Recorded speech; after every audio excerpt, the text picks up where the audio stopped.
J'aime trop, Johanna, quand je t'entends parler. Parce que tu vis cette vie abondante un peu dans tous les domaines. Ouais, dans tous les domaines de ta vie. Comment est-ce qu'on peut vivre cette vie surnaturelle, cette vie où rien n'est impossible? Et quand Jésus il dit « Je suis venu pour donner la vie et la vie en abondance », du coup, ma question, c'était « C'est quoi cette vie en abondance ?» Parce que si c'était d'avoir une voiture, la célébrité, l'argent, tout ça, il n'y aurait pas autant de suicides dans les hauts placés et tout ça. Donc, visiblement, c'est pas ça. En méditant, j'ai dit à Dieu, c'est quoi la vie en abondance? Et je crois que la vie en abondance, tu sais comment c'est la Bible, c'est un puzzle. Tu as un verset là, un verset là. Et tu sais, avec le Saint-Esprit, tu le mets et tu as la révélation, en fait. Eh bien, pour moi, c'est Galates 5,22, les fruits de l'Esprit. Parce que si tu es en paix, si tu es en joie, si tu es en patience, si tu as de la bonté. Je vous ai dit, ça semble simple avec elle. Non, c'est ça la vraie vie. C'est-à-dire que peu importe, ça peut trembler autour si j'ai la joie. Tu es d'accord que si tu as la joie, c'est bon. Ça veut dire que rien ne... T'es happy tout le temps. Donc du coup, j'ai dit, Seigneur, je veux cette vie en abondance. Et faut pas qu'on prêche mal aux gens en disant aux gens, la vie en abondance, si tu réussis, si tu... C'est pas vrai.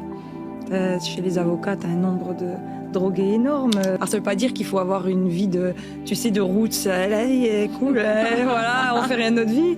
C'est juste qu'à l'intérieur, la Bible dit, il y aura une source de vie qui jaillit jusqu'à dans l'éternité. Et je me suis dit, je veux ça. Si le christianisme est vrai, alors je veux ça. Et le seul moyen que j'ai trouvé de le vivre, c'est mes temps avec Dieu. J'aime trop, Johanna, quand je t'entends parler.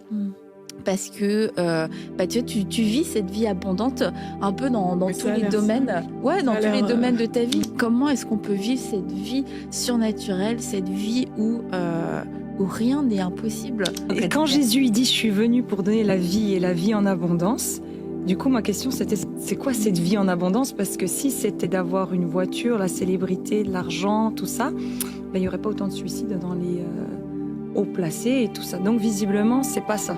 En méditant, j'ai dit à Dieu, c'est quoi la vie en abondance? Et je crois que la vie en abondance, tu sais comment c'est la Bible, c'est un puzzle. Tu as un verset là, un verset là. Et tu sais, avec le Saint-Esprit, tu le mets et tu as la révélation, en fait. Eh bien, pour moi, c'est Galates 5,22, les fruits de l'Esprit. Parce que si tu es en paix, si tu es en joie, si tu es en patience, si tu as de la bonté. Je vous ai dit, ça semble simple avec elle. Non, c'est ça la vraie vie.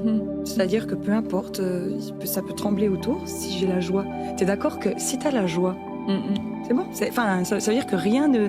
T'es happy tout le temps.